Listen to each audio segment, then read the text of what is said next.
Imagine you're sealed inside a small submersible, sinking gradually into a boundless black abyss. The bright blues of shallow waters are gone. Sunlight has become a forgotten dream. Your lights cut thin paths through the darkness, and the hull creaks under pressure that could crush steel. Suddenly, something crosses the beam, a quick shadow, an impossible glow, a body shaped in ways that defy everything familiar. It feels wrong, unsettling. Yet it's real.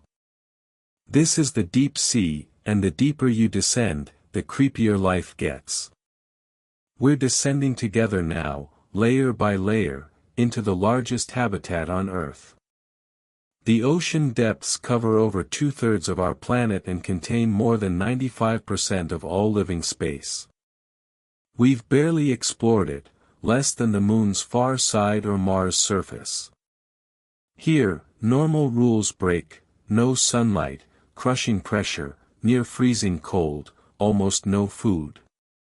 Evolution answers with adaptations that grow stranger and more eerie with depth. These aren't monsters from fiction, they're real survivors, shaped by extremes harsher than any other environment on Earth. We begin at about 200 meters, entering the Twilight Zone.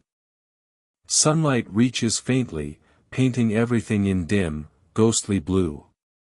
Pressure presses hard already, and light scatters quickly. Many creatures here produce their own illumination, bioluminescence, a chemical reaction creating cold light inside their bodies. Take the Barreleye fish.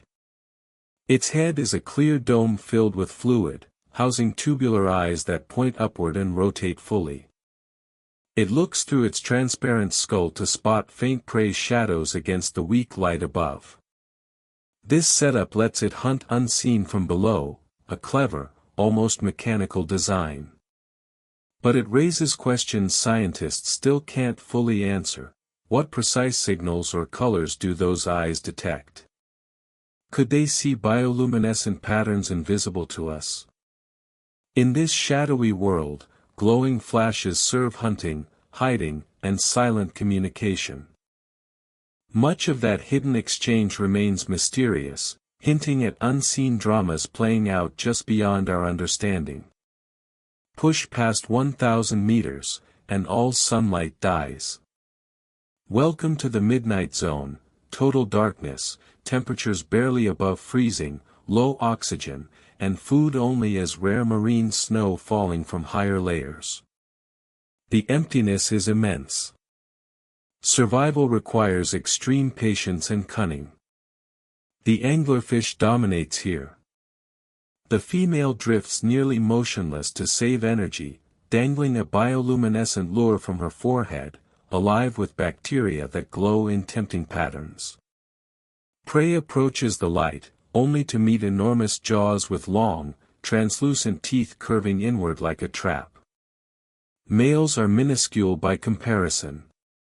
When one finds a female in the vast dark, a near impossible task, he attaches permanently, fusing his body to hers until he becomes a living parasite supplying only sperm. This guarantees reproduction in isolation, but the mystery deepens. How does the male navigate endless black water to find her? Scientists suspect long-distance chemical trails or unique light pulses, yet we've never observed the search. It suggests senses far sharper or stranger than ours. Nearby glides the vampire squid, looking like a creature from dark legend. Webbed skin connects its arms into a cloak-like membrane. When threatened, it pulls the cloak over itself, inverting to reveal sharp spines while spewing clouds of glowing mucus to confuse attackers. It lives comfortably in oxygen-poor zones by moving very little, conserving every effort.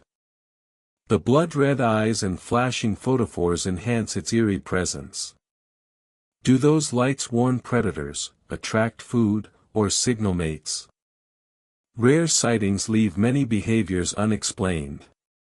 Descending further, past 4,000 meters, we reach the Abyssal Plains, vast, flat mud deserts under pressure exceeding 400 atmospheres.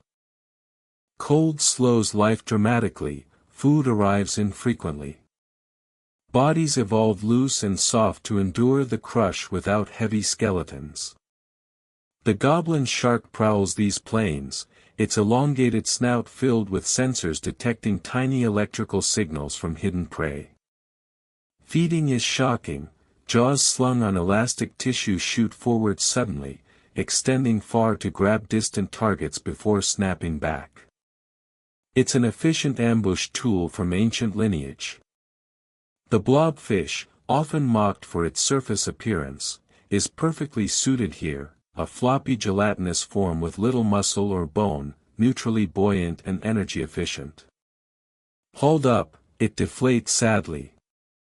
These slow-living animals may endure decades. Yet how they locate mates across such sparse, endless terrain puzzles researchers. Longevity and reproduction details stay elusive. Our deepest stop is the Abyssal Zone, trenches beyond 6,000 meters plunging into Earth's crust, like the Mariana Trench at almost 11,000 meters. Pressure surpasses 1,000 atmospheres, the environment feels apocalyptic. Still, life holds on. The Abyssal snailfish, pale and see-through, uses unique proteins to keep cells intact under unimaginable weight. Eyes shrink, touch and chemistry guide it instead. Big fin squids appear as rare ghosts on cameras, tentacles extraordinarily long and thin, trailing like fragile threads with strangely bent elbows for minimal energy movement. We know little about their food, lifespan, or varieties. How life reached and adapted to these isolated pits, step by step or through dramatic events, remains debated.